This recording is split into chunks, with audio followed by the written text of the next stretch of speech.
It's going live. Good thinking. Ready to go. Good. Live. Hello, class. Tonight I'm going to share something about leadership and management. Back to my college, I took a management class. We did a lot of case studies and we are required to do many readings. However, by the end of the class, I have no idea what the heck is going on about this management and leadership stuff. Well, anyway, I started off my job after I graduate. I start to socialize with my boss, my college, and my students. Then I realized that isn't this leadership all about science? It is a practical science about human. So this reminds me what that professor on my first class said.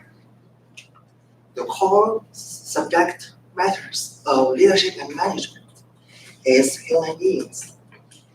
Now I invite you all to take a think about question here. Student leads teacher, lead or manage student. So I can say something like, I manage my company's $3 million budgets, but I cannot say something like, I lead the $3 million budgets for my company. However, I can say both, I lead my team and I manage my team. This simply explains the language context, but it is not an answer of why lead my team or manage my team.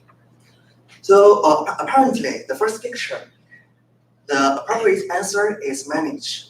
The intelligence and autonomy level of 6-year-old elementary school students and adult teacher have a big difference.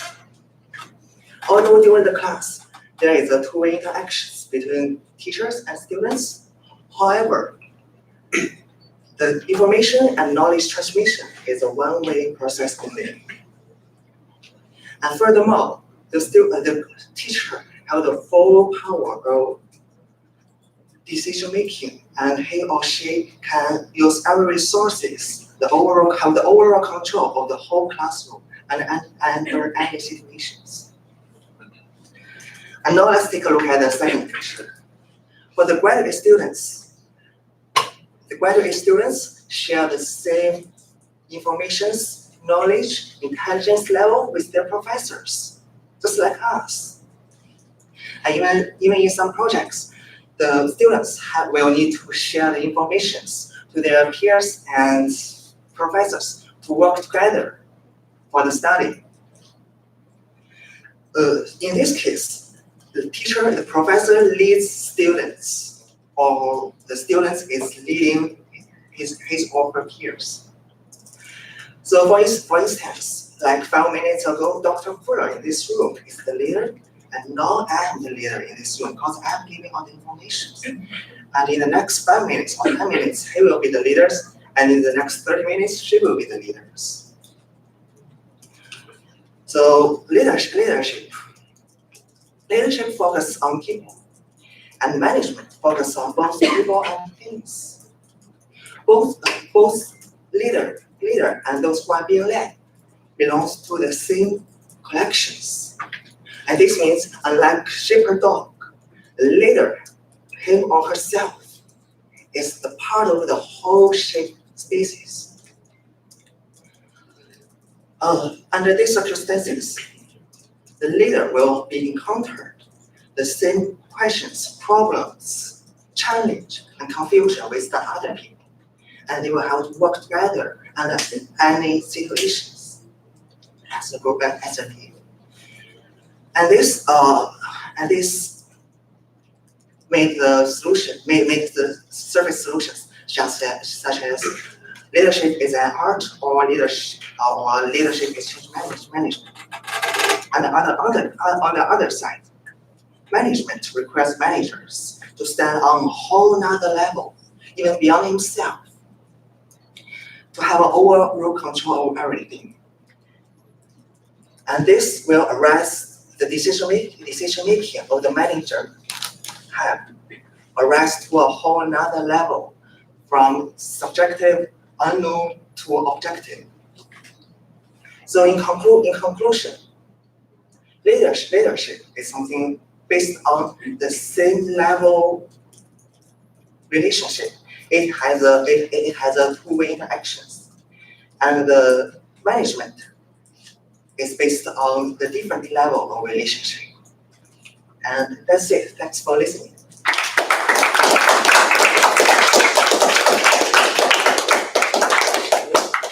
Okay, question. How do you feel about it?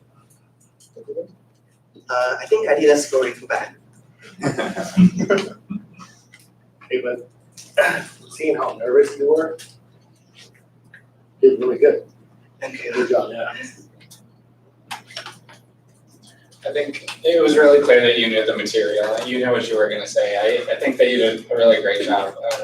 I think you just did a really great job. Yeah.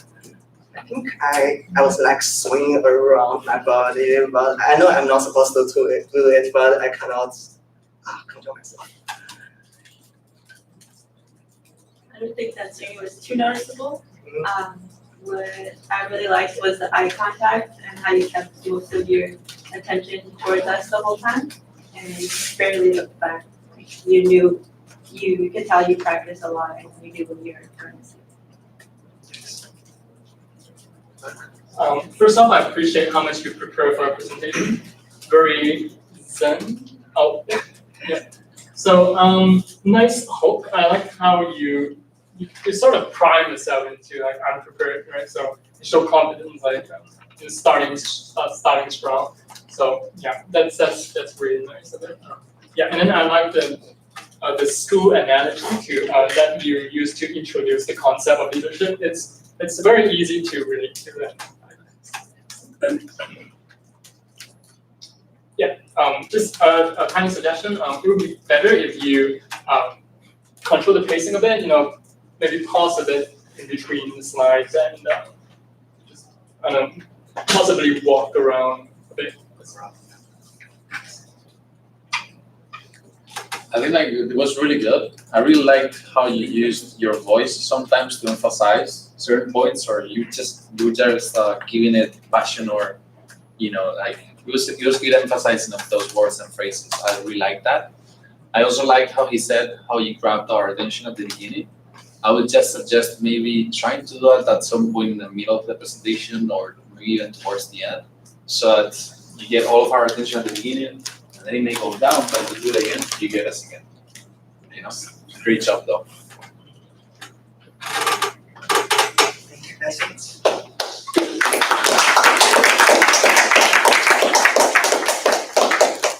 I have a suggestion for how we can speed things up a little bit too. If we have the next person set up while we give feedback, we'll say like 2 minutes per person. Who's next? Jeremy.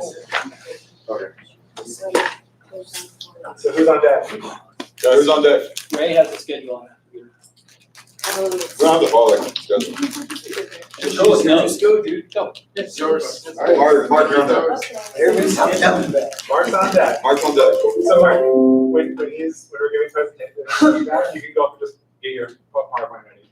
And then just get ready for whatever your presentation is. We'll see. What? No. How dare you? No. Hey, you've only I have a PowerPoint, right? Yeah, true. Yeah. Just get ready, whatever that's. Yeah. Oh. All right. We need to go fast, but we don't have to run. Yeah, sorry team. Good job. Okay, Mark. We cool. That's the next level of stuff right there. We cool. All right, you're live. All right.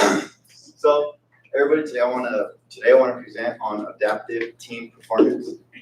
What makes a team effective, and what components go into making a team effective. So I want to start off by asking everybody a few questions. Has everybody ever been on a team? Yes. Sure.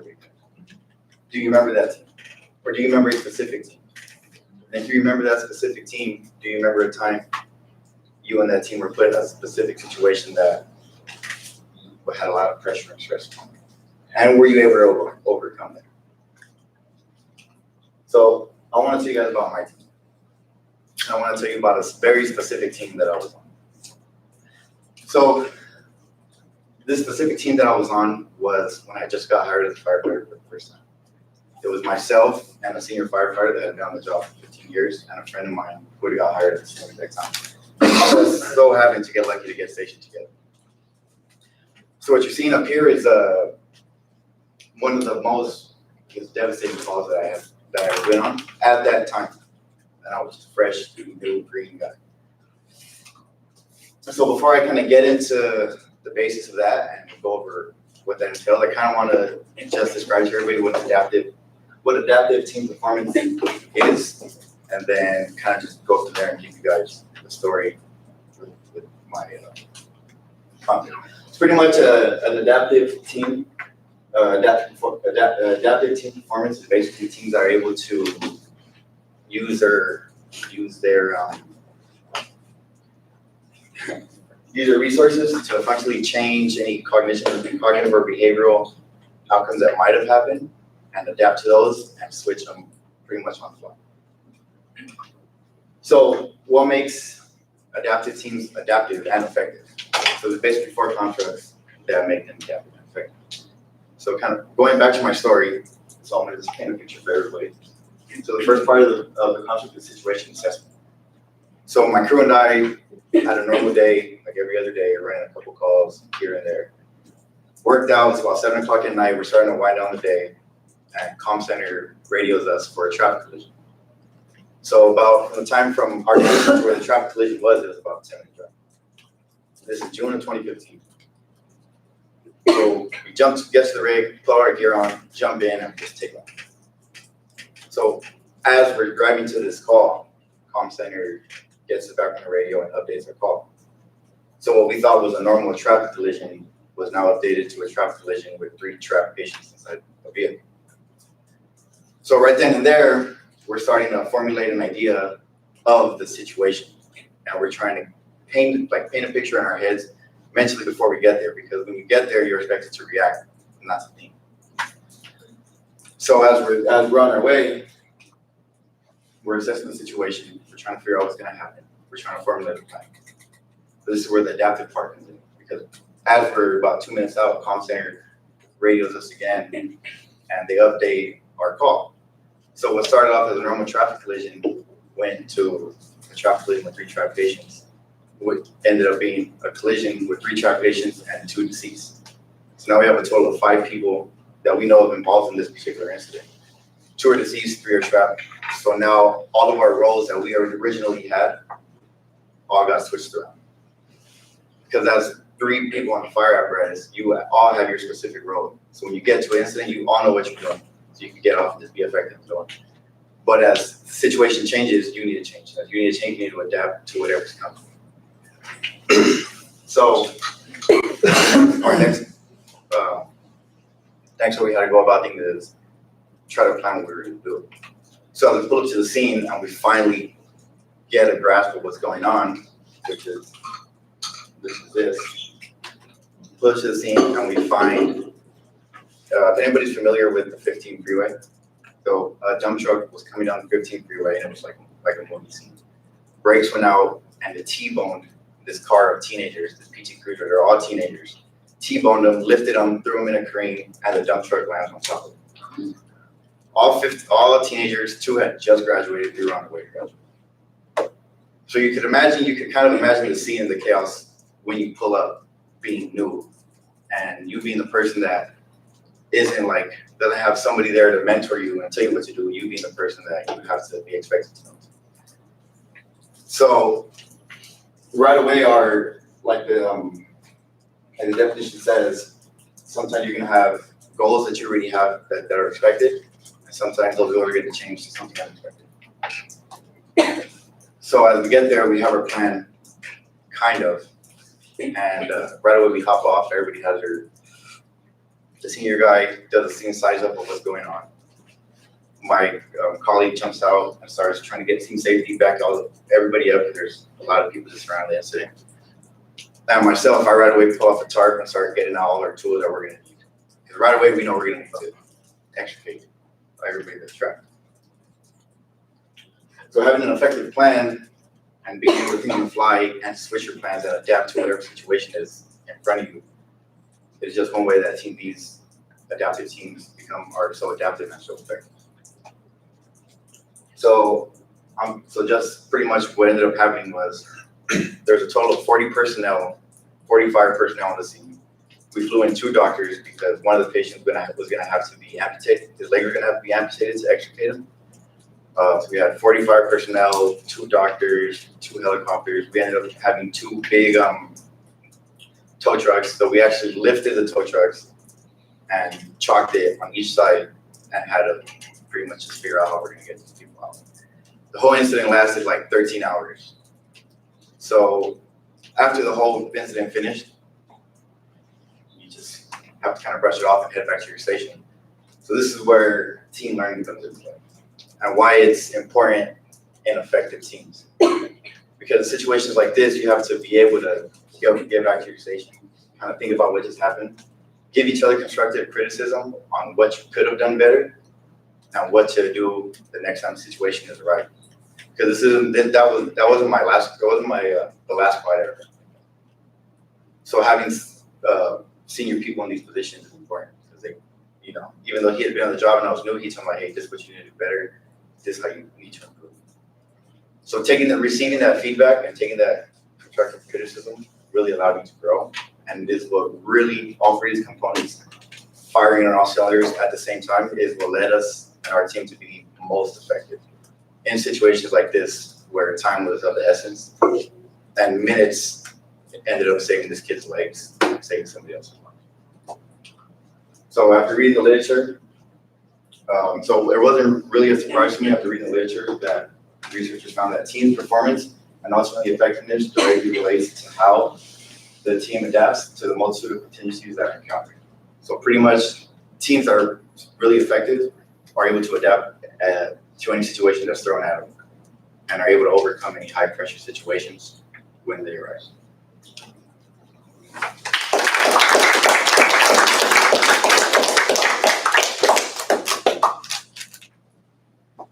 Before we give feedback, who's going next? Alright, I'll volunteer. Ooh, oh, What'd you like about your presentation? I don't really have something. I thought it was kind of boring as far as like my like slides and PowerPoint stuff. Why you said it? That was just plain. Yeah, So I need to use Canva. Or- I just haven't downloaded it yet. I'm gonna contradict that and say that I think your slides projected the feel of what you were trying to do. It was solemn. It was impactful. So I wouldn't doubt yourself on the slide. That was impactful. Okay, but I think your presentation was so much more about your story. It wasn't about the slides. The slides weren't where you were trying to put our attention. Our attention was on your story, and I think you did a really good job of communicating the story and sharing it with your presentation as well. My biggest recommendation for you to continue your growth in your presentation, I think you did a really great job. You didn't seem nervous or anything like I've that. practiced before. Yeah. I didn't present anything how I practiced. I think you did a great job. My one recommendation would be try to minimize how much you're looking back at the slides. Yeah. It seemed like you did that a couple of times, and it almost seemed like it maybe threw you off while you were telling your story. I try to like remember everything. The last time I had a book, but so I wouldn't look back. I was distracted. I tried to read it and just memorize it. Yeah, so excuse me, what would you say you learned and what do you want to do better next time? Or how will you improve? So I say coming off my last presentation, I learned to try to like ask a question how you recommended and try to like get everybody engaged at the start of the presentation so nobody like nods off or thinks it's a banana joke. So try to get everybody more engaged, like ask a simple like couple of questions. So everybody's like, oh, like what did you talk about? And kind of bring it in and then kind of like flash my Feels all you actually. what else trying to like maybe study it more and not look back too much. Perfect.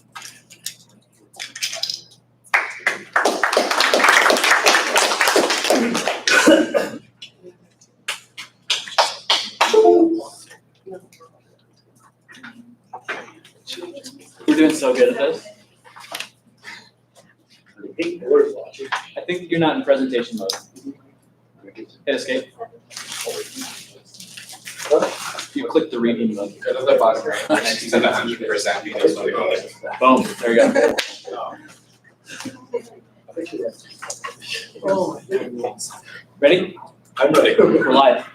Sweet.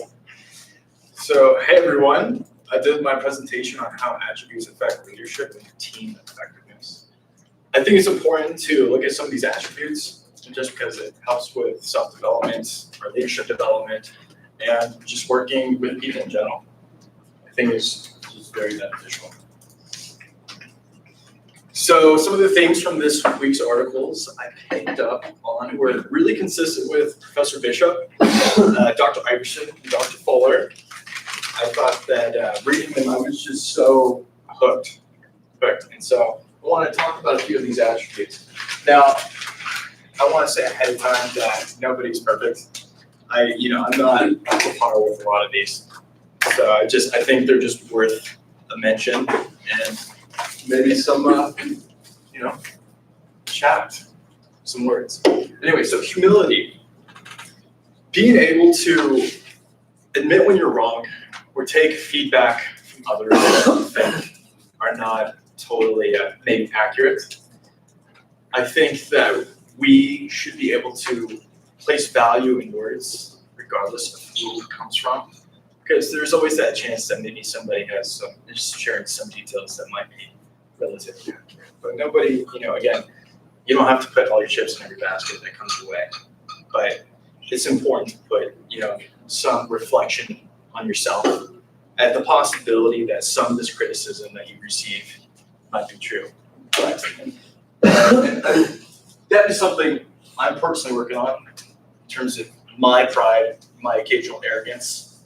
I'm not always the best at admitting when I'm wrong. Next is trust. I feel like trust goes right into transparency. I think if you're on a team, your team members need to feel comfortable putting their ideas on the table. Feeling comfortable enough to share their ideas or challenge ideas from the leader or whatever's being, talked about. I think that, I think a lot of times people are afraid of being judged. And maybe there's been some weird vibes coming from the other people. So you're like, I don't know if I'm feeling too comfortable about sharing this. Transparency and trust is vital in terms of providing a comfortable environment. Whether you're a leader, a team member, we can all partake in that and help each other out, making that safe environment, comfortable environment. Communication, another important factor. Communication, being able to clearly bring your point across, articulate. Being able to articulate is something that not everybody is very good at. It takes practice, and not everybody communicates the same way. The way that you may communicate with your friends or something at work could be it works, but maybe you meet somebody that doesn't communicate the same way. Maybe they need some extra clarification, some extra feedback, and that can be kind of frustrating sometimes. But again, that kind of ties into humility, being able to ask for clarification, forget that frustration, and work with yourself and reframe, take whatever is necessary to get your point across. Lastly is unification. Commitment. When you're a part of the team, you want people to be committed to the goal. When you're a team is a team because you want to get from A to B. There's a goal in mind. When people are not committed, it kind of hinders the effectiveness of the team. Maybe deadlines won't be met. Maybe, people are not super, taking the project seriously or what, it doesn't matter. I mean, the possibilities are endless. Wagman did an awesome study he took a survey and he, gave it to teams. He wanted to measure what variables tie into team effectiveness, what makes a team effective. He came up with like 20 different variables. I picked 5, okay? Just because, they worked with my point. So he talked about relationship satisfaction, clarity, interpersonal relationships, and recognition and rewards. And I think it's important to mention that sometimes we carry our personal lives into the work environment. And sometimes a team member might not be as effective as they once were, and maybe you're getting some ideas or messages mixed up. Because maybe you're making assumptions on your own, saying, oh man, this guy doesn't care as much as he used to. He just doesn't care about the project. whatever. But it's important to consider that everybody has different roles they play every day. And I think that with that being said, empathy is really important.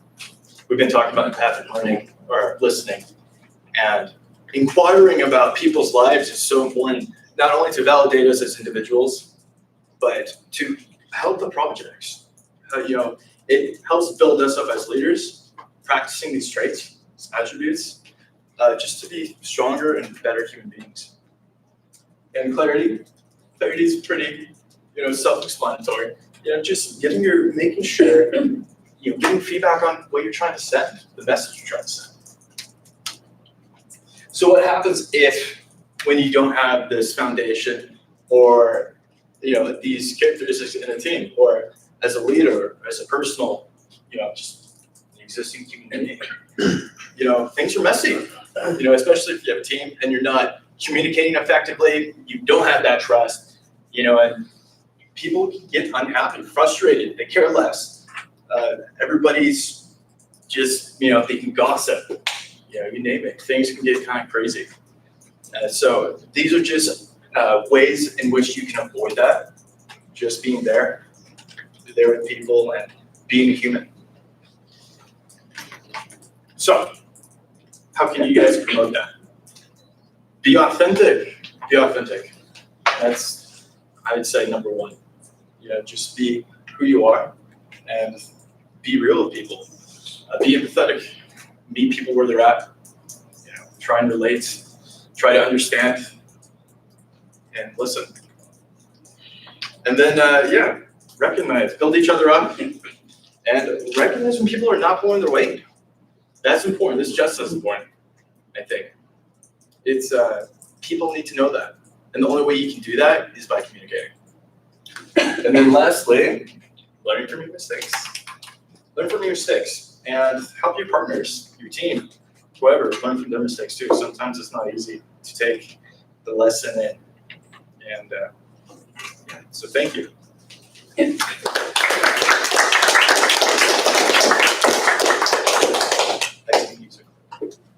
Who's next? I'll come back. Yeah, I'll How'd you feel you did? I have this presentation memorized. I don't know why I was looking at the screen. It's so frustrating. And I realized that at my second slide, I'm like, man, I'm looking at the screen. Okay, give me crap for that. And then I didn't use the clicker. I didn't realize,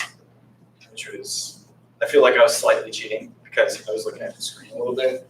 Couldn't help it. So I was like, oh, okay, great. I felt like my tone was better. I was making good eye contact. I felt more comfortable. I felt really comfortable, actually, which is good. Yeah. And I felt maybe my body movement could be better. I think that it was ill-timed question. Comment. I just like how you progressed so much from the beginning to now, to speaking to us and almost feeling like you're even closer than you. I felt like when you were speaking and you were talking about humility, you used yourself as an example, and I could relate to that. When you were speaking, I wasn't thinking, he's this guy who's gonna teach us this thing. He's gonna relate to us, and he's gonna teach us how this is important. Thanks, I thought it was very engaging. I think you're very relatable, and then just the way you talk, confidence, and your body language is very good. Eye contact is good. The only thing I did notice towards the end, I saw that you were kind of looking at the screen, which was okay. It wasn't very noticeable, but then I saw you kind of smirk, and you caught I'm looking at the screen. If you didn't smirk, Yeah, I totally if you didn't smirk, it wouldn't have been that was planned. That would have done otherwise. I was practicing with James earlier, and so he was counting the the whatevers, all those extra words that I put into my presentations, and so I kind of laughed because he usually smirks when I do that, and I was like, oh. So. First, you were telling how the things would go, become when you were kind of building up from there and showing the positives, how to come up and how to build up a team. and that perspective was really good. And for suggestions, I would just say that shake your head a little bit less. Do I shake my head? Yeah. I'll end with this, not to figure out what Brian said, but like I would, like right when you started, I was thinking like, holy moly, you like killed. Thanks, man. You've done a great job. Like you're driving a Maserati now. I appreciate that. Go that Thank you, far. sorry, It's that's really sexy looking. And even too, like I think it's really cool that not only did you improve as a presenter, like your information was great. Like it was very easy to follow. It was applicable, and it wasn't like overbearing academic at the start. It was very casual, and you added the academic next to complement it. I was like, oh, sweet. Thanks, man. I appreciate Yeah, that. that was fantastic.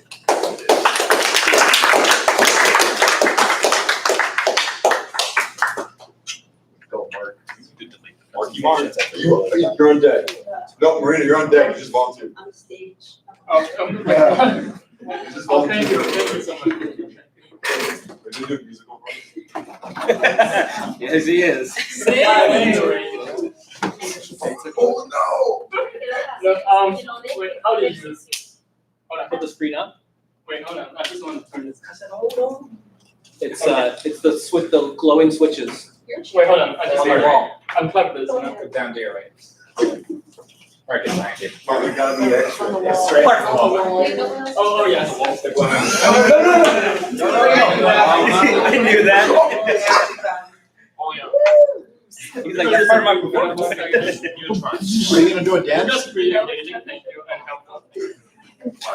Are you gonna dance? Magic Mike. Yes.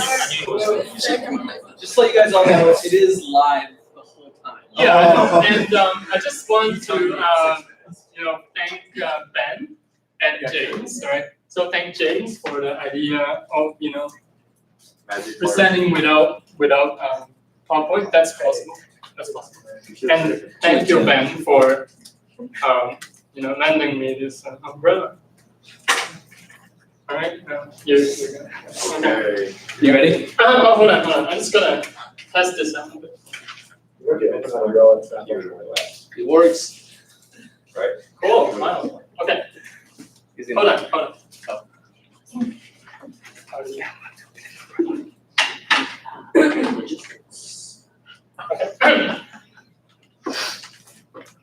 Wait, just let me know when you start timing. It caught all that. Okay. You're halfway through. Just let me know. No more, Mark. You ready to go? 3, 2, 1. Roll.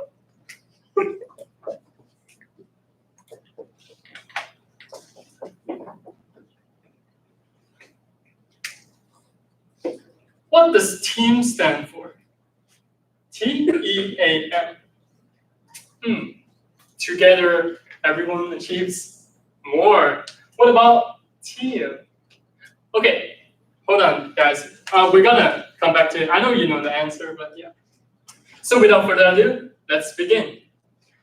So back in 2012, Google did a study called Project Aristotle, right? It was a massive project.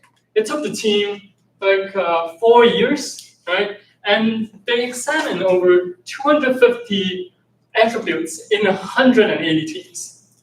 So they found that there are 5 key dynamics in successful teams. And today, we're gonna focus on the most important one.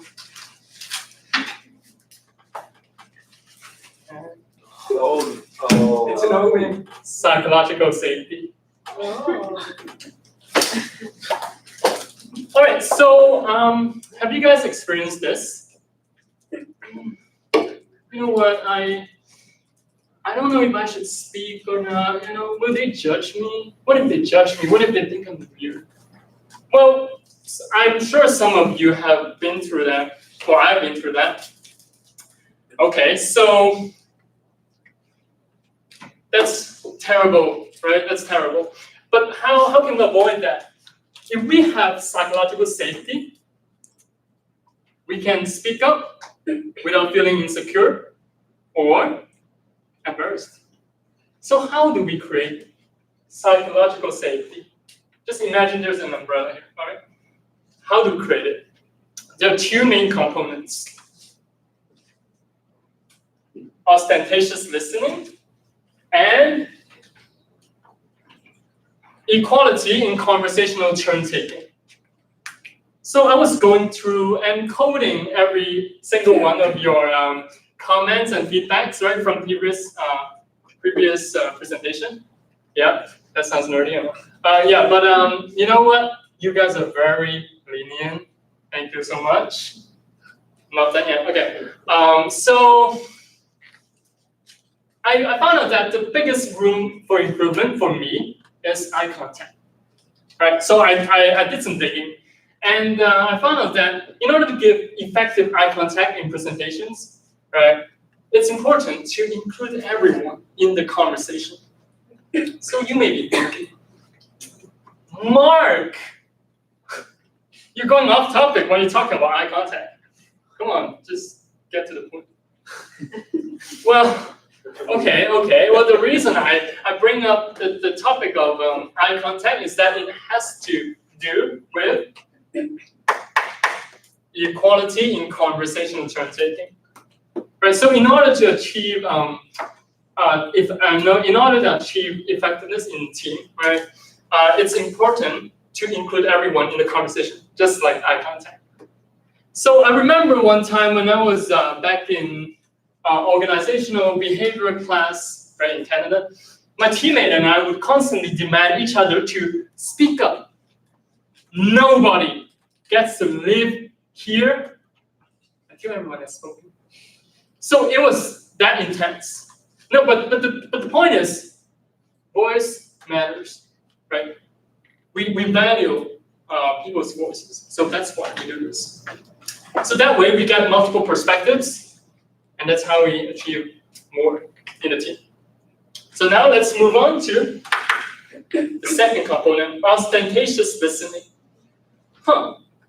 According to Amy Edmondson, the Harvard business professor, right, she talked about 3 elements that we can relate to this component. First, framework as a learning problem, not an executive problem, and that requires voice. Second, we're humans, right? We're innately curious, especially people named George. Curious George. Okay. All right, so yeah, but as we were kids, we asked lots of questions, right? Like, why is the sky blue? Is there a Santa Claus in the world? Well, same thing. We ask questions in order to invite people into the conversation. And third, we're humans, and it's normal to make mistakes. We do that all the time. We're not perfect, right? Someone said it a while ago. So, what's hard is, it's hard to admit the mistakes. So how do we do that? Maybe we can say things like, you know what, sorry I didn't quite catch that. Would you mind repeating it? So during all 3 of those elements, right, like fulfilling all those 3 elements, can make everyone feel valued and included. All right, so now let's review the mystery. TEAL, what does L stand for? Anyone? Leadership. Okay, that's a good guess, but that's a wild guess. It's not that complicated. So what's the opposite of more? Less. Can I? Less. Yeah, less. Yeah. More. Well, let me tell you. No, we don't want to achieve less. Well, sorry if teal is your favorite color. Okay, so combining ostentatious listening and equality in conversational turn-taking, we get psychological safety. As leaders, I hope we can create psychologically safe workplaces so everyone can have a voice. Will you join me? Yes. Yes. Together, let's achieve more. Thank you.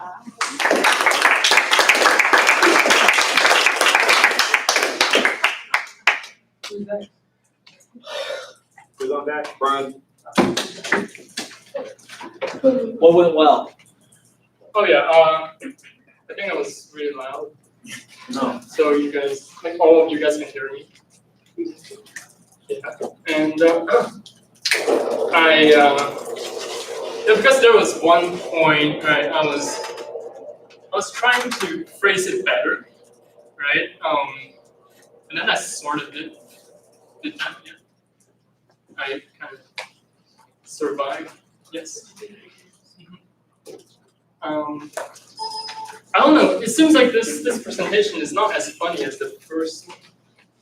I mean, maybe it's the topic, I don't know, Kim is not funny, this is serious, you know, Kim is serious. Not your thing. Okay, yeah, but yeah. And I figure I could have paused a bit, you know, because there was too much space. Yeah. Seems like your energy, like as audience, your energy level might be a bit low today, and I was wondering like why, yeah.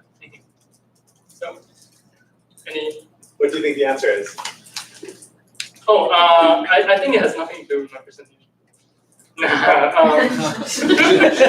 I pause the video? I think it's my presentation. You know, maybe it's not the colors, you know, because there are not many colors this time, right? And colors does play an effect, you know, yeah. For me, your volume is perfect, I think. Your movements are great. The topic or the what you're sharing, it kind of felt like this to me. Oh. And so I don't have a hard time tracking personally. I don't know if anyone else felt that way. But even at the end when you're like, what does the L stand for? I was like, I can't remember what the T and the E and the A stand for. And so that was my problem. I was like, I just was lost. But like, you're a great presenter. I just got lost in the presentation. Yeah, I think your whole presentation was good in the fact that I think what you're trying to accomplish, right? You have good command of the room. You, even with our lowered kind of engagement tonight, right? It's further on in the semester and that sort of thing. I think you still had our attention on those things. And I like the cadence of it, right? Like even, I think everyone's presentation tonight, I'm gonna be a little lost just because of my energy tonight. But like it had a very good flow. And even though you said like, oh, this wasn't as funny, I think you towed that line really well. It was engaging and entertaining, but also descriptive. And just working, like Tim was saying, is working on like really nailing that point. Because when you don't have the slides, you really gotta like a freight train almost. Like you gotta keep us on track. Thank you. Thank you, James. Thank you. Mark, you really have a good talent at presentation, and I like your swagger. You look like Steve Jobs. I thought you said swagger. And swagger. He said swagger. Oh, and sweater. I said swagger. Oh. What did he say? Sweater. Oh, Yeah, sweater. He said swagger. We all thought you said swagger, which was even better. Yeah. Oh, he did. I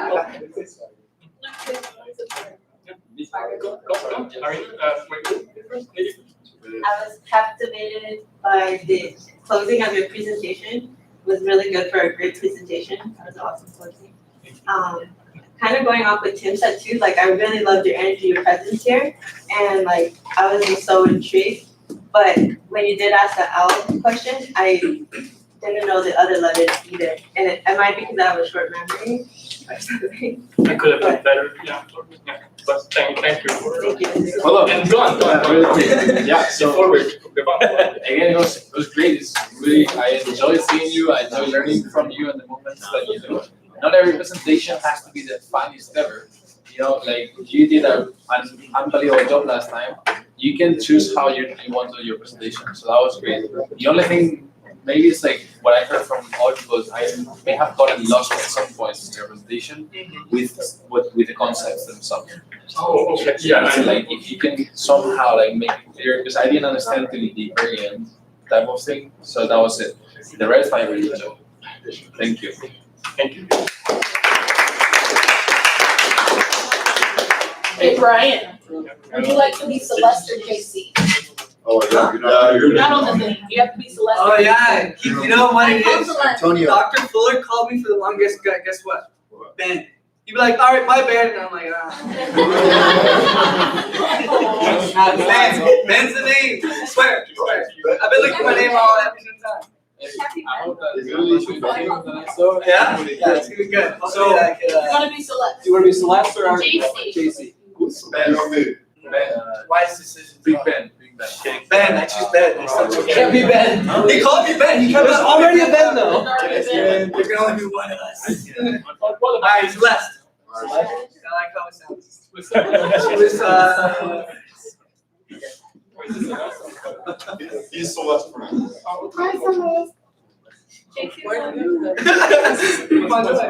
He's the girl. Alright, ready? Let's get this going. I'm nervous myself and I bet you guys are gonna love yourself. Alright. Hi, my name is Brian Vega.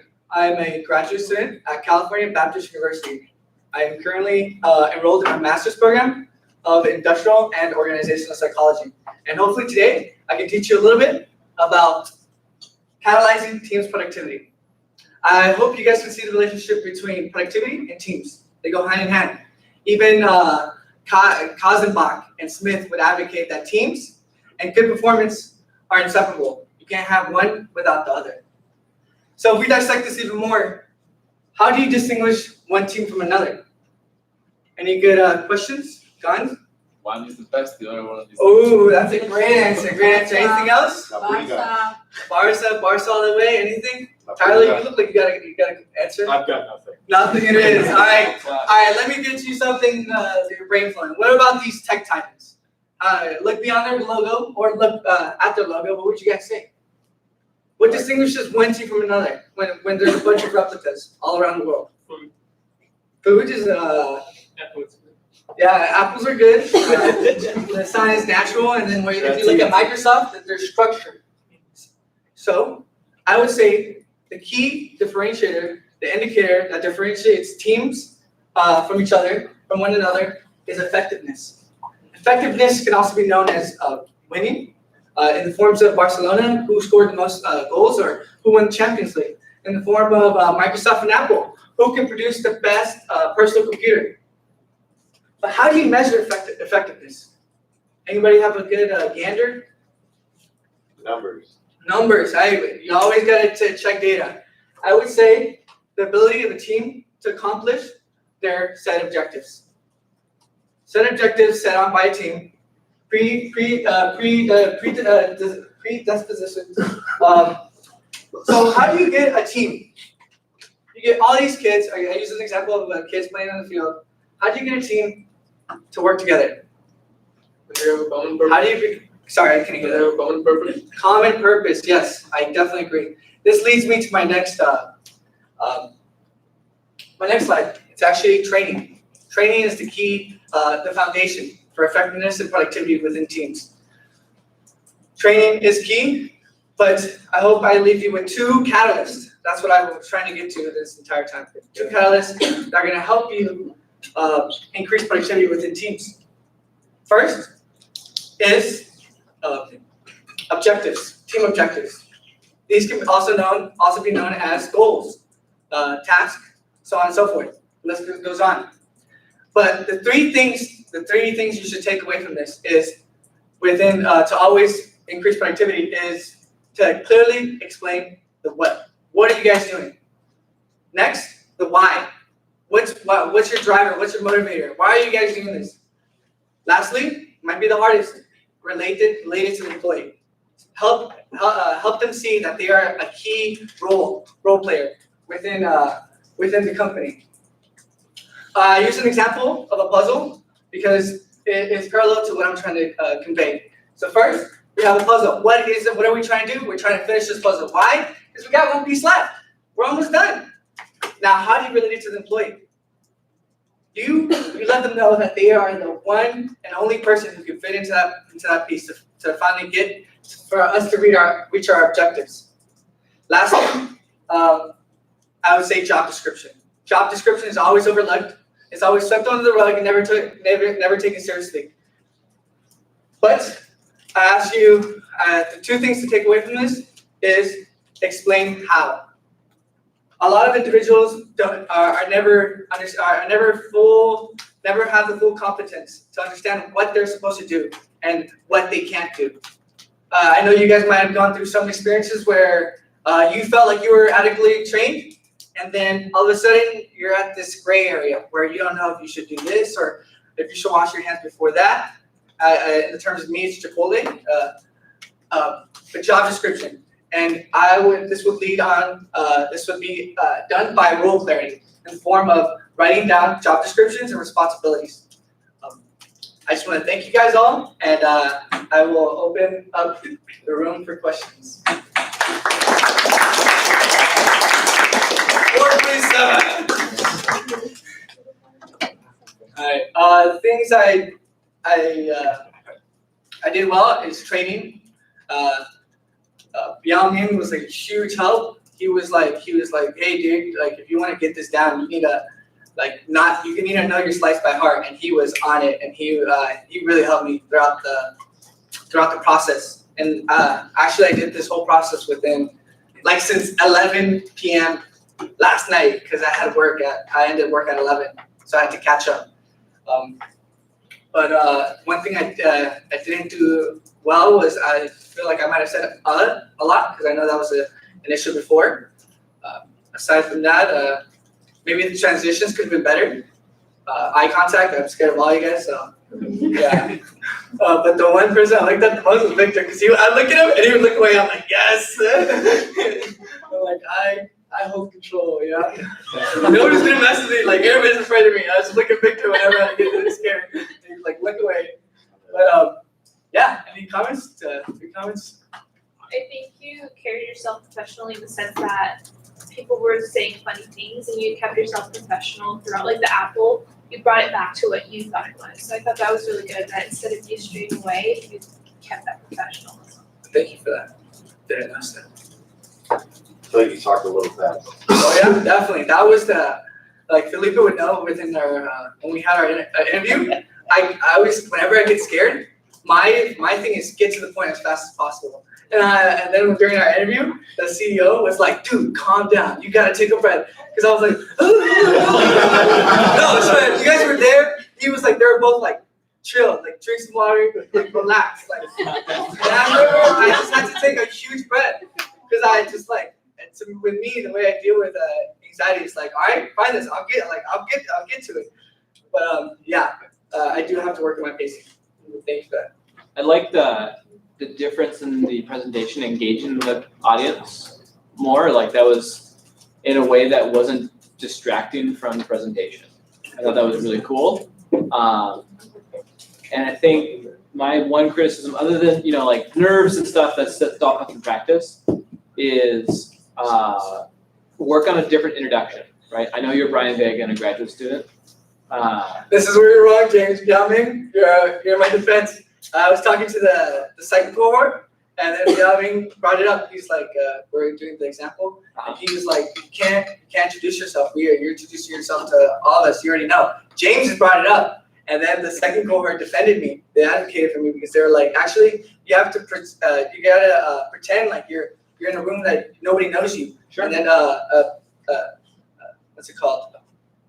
A principal engineer. He's a really good friend of mine, and he's like, dude, it's really disrespectful if you don't introduce yourself in the beginning. It's like one of the most important things. He's like, if he does a lot of engineering conferences, and he's like, if you don't introduce yourself, that's the first key that they know that you're not serious, you're not real. You're like, how do you not introduce yourself? So they're like, no, you have to introduce yourself. And she, word of advice, she said that Iverson, when we do our consulting projects, the presentation, if we don't introduce ourselves, Mike Bishop and Iverson do have points.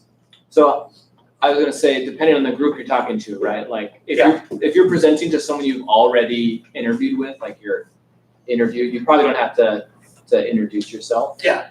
And I think in this context, we know you, but again, it all depends on what you're trying to go for, right? Like mine was like, I wanted to do the elevator pitch, so that's how I wanted to speak. So I don't think it was anything that was terrible. It was just more of like knowing the room. Yeah. So, yeah, but I think it was great because it was a good, a different presentation. Thank you for that. Two things, who's up next? Get ready, and then second, I'd say introducing yourself in any context is never an A, it's always a B. Because having someone else introduce you is always going to be the best option.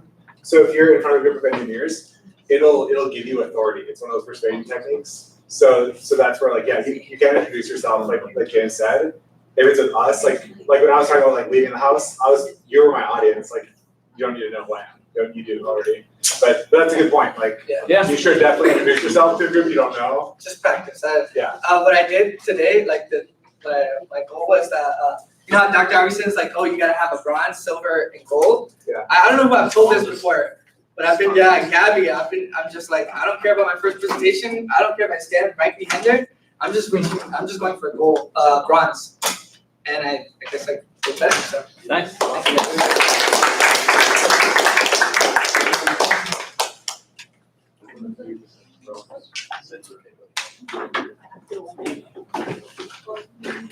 There's no blush, you can only distract you. So that. We are- It's a big we are- tool that has- It's like just. Oh, yeah, back? Bathroom break or is it good? We sleep in too, so. Was it Will Smith? Oh. You guys wanna take a 10-minute break? No. No. Yeah, I mean, 2 people are left, so. Yeah, let's take a break. Sorry, the needs of the many outweigh the needs of the few. We do 5? Yes, 5-minute break. Five? Go pee. That's not very good leadership, George. Go pee, so back. 8:40, we come back. He was gonna come in. It was Mullen. There's no reason. Eat right here. I'll be there. Might as well. You have a plan C though? I sorry. It's like, why is it it's like I'm allowing guys to, not to ask you to. It's